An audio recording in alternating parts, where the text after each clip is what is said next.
All right, Aquarius, let's see what's going on for you. I believe that, oh yeah, we just had your full moon. Now we're in the Pisces full moon, which is your second house of earned income. So what's going on with you and money, Aquarius, especially Aquarius rising, right? I don't even know if we have that many Aquarius risings. Where y'all at?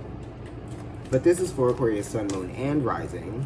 And if you have your sun in your 11th house, or if you have your ruling planet in your 11th house, like I do.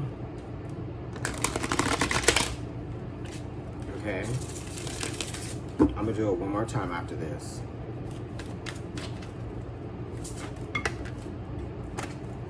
Changing your mind about something, Princess of Wands as well, about what you want to do probably, in some kind of way.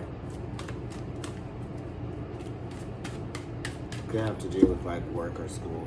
I don't know. Definitely. Because you might be seeing that there's a new opportunity for some sort of fulfillment or satisfaction elsewhere. Right? Something probably just popped up. Alright. Okay, Aquarius, let's see what your first card is in the center from the Druid Craft. It's you! Right? Definitely. Thinking for yourself, new perspective, big picture. How am I affected? What do I want to do? What do I think? You know? What are my misconceptions? What do I know already? This is almost kind of like maybe you've been giving too much of your energy away. You know, you could be a little bit mentally exhausted from people right now, and you just kind of like need to, you know, be on your own, or be by yourself, or think for yourself, or close yourself off, right? That type of thing.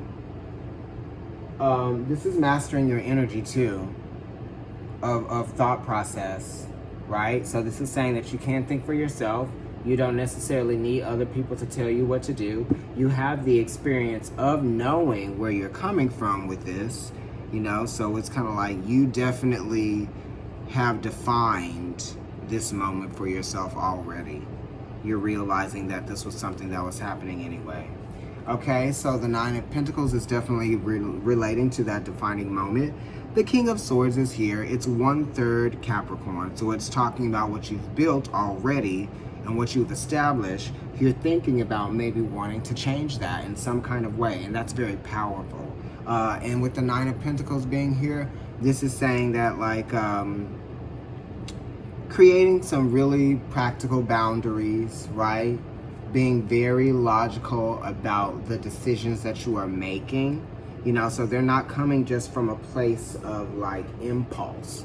It's like the impulse is coming because you're sensing that something needs to change. This is almost like a diagnosis, right? Because you're thinking and you're seeing and you're feeling, you know, because you're ruled by Uranus, so it's almost kind of like a higher knowledge, of a higher knowing.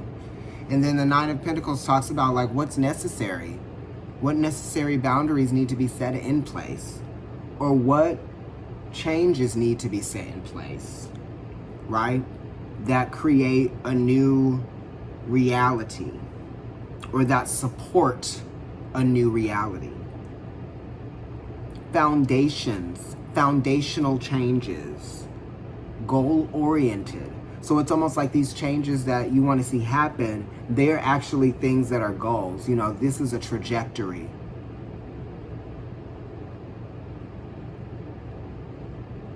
You know, and this is also like blockages. This could be some financial blockages, right? Whatever that means for some of you. But it's also what you've learned. You've learned how to save money. You've learned how to protect your money, your finances. You've also learned how to protect yourself from things that don't necessarily have your best interest. Because Virgo knows how to do that. Remedy this, remedy that. And I know it's riddle me. But this is being, you know, more health oriented in all aspects. It's kind of like knowing where you can make some improvements and then setting those margins for yourself to make those improvements. So that's what the goals are, to improve in some kind of way. Right? To shift something. To change. Right? So this is almost like feeling the seasons change, or thinking that the seasons change. You could be having an epiphany here too as well about what might need to change. You know, something that's going to be more ideal for you, or that is going to support the lifestyle that you already have set in place. Okay. Nine of Pentacles, Venus and Virgo. All right. So that would be like the last decanate of Virgo, because Mercury is the first 10 days of Virgo. Saturn is the second 10 days of Virgo season. And Venus, because it rules Taurus, which comes after Capricorn, which Saturn rules, Venus is going to be the third decanate of Virgo. And that brings us into Libra season. So it's that last week of Virgo that something's going to be happening. You're going to be making some definitive choices. And you're going to be changing your mind and your concepts, your, you know, right? That type of thing. Making something different. Or making a defining moment in this decision. To be like, this is what's going to be happening in this extended period of time. Looking forward into the future, this is what I'm deciding to do. And it could be a year, it could be 2 years, that type of thing. Saving money for something. Something with home, something with house. Ace of Wands, right? Power of potential. New realizations, taking that risk too for growth. Taking a risk. You're going from one into the next. You know, Ace of Wands. You know? And this is feeling the lightness, the ability. You know, so this is talking about what you're capable of. You know, and moving towards that. You know?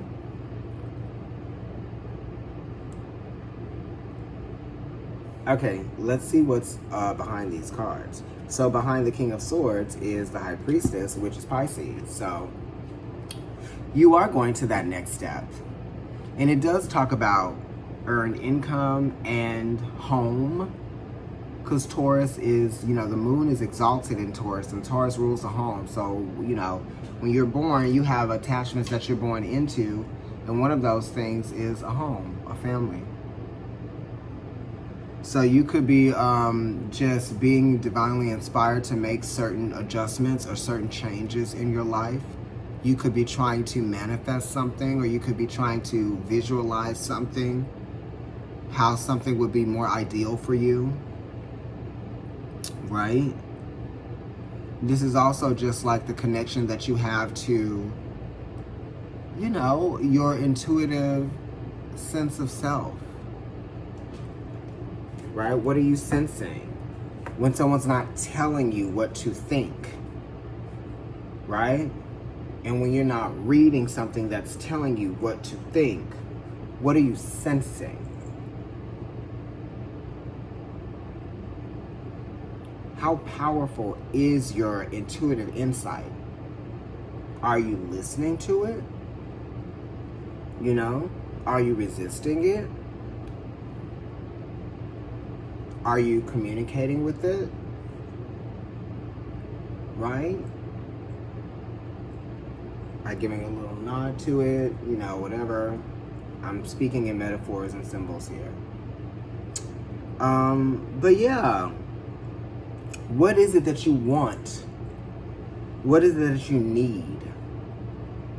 you can align yourself with that which you want to create in your life. You just have to enforce it, right? You have to prompt it. You have to visualize it. You have to ask for it. You have to be able to see it and not be afraid. Sometimes we want things, but we're too afraid to have it. We're too afraid to do what we need to do to get it. But this is saying that you're getting ready to leave one reality and go into the next, right? You're having a transient moment, transitioning, okay? The power of letting go and moving on. I feel like that's something that's happening with you.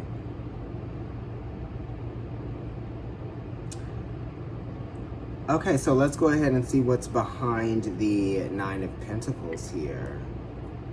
The Three of Swords, right? So you definitely have some boundaries in place because, you know, you need to create an environment that you feel safer in, psychologically, for your own mind, for your own sanity.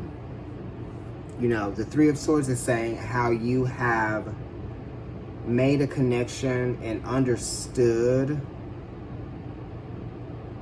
that there is a lesson that I need to learn here. And I feel like it's like somebody might be, I don't know, there's a relationship that is intimidating you. Or there's like a need to see how something might be affecting you.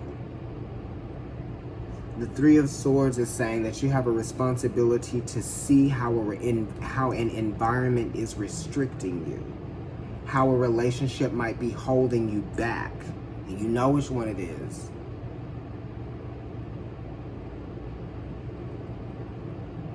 Right? How a job or how a place, an environment, wanting to change something, maybe the neighborhood, maybe the relationship, maybe there are certain things, certain aspects about the environment that are affecting a relationship because the relationship is existing within an environment that is challenging to exist in. You know? And it also talks about third-party relationships. Because Saturn is saying the karma of getting into a relationship is that, you know, relationships change, right? Getting bored with the relationship because of the 3. And that's related to the 3rd house of Gemini, which gets bored. Libra gets bored sometimes, right? Saturn is saying that you probably need to free yourself from something which is making it challenging for you to feel successful in the relationship. You know, I don't know. It just doesn't feel like it's a well-working relationship here with this Three of Swords. Okay, and after the Three of Swords, you're getting the Six of Swords, which is saying move on from something. You know, you're moving on from a conflict. You're moving on from something that made you maybe even forget who you were in some kind of way, but this is reminding you of who you are and what it is that you want, what's necessary. You know, this is also innovation with the Six of Swords, rethinking your concepts, rethinking your patterns,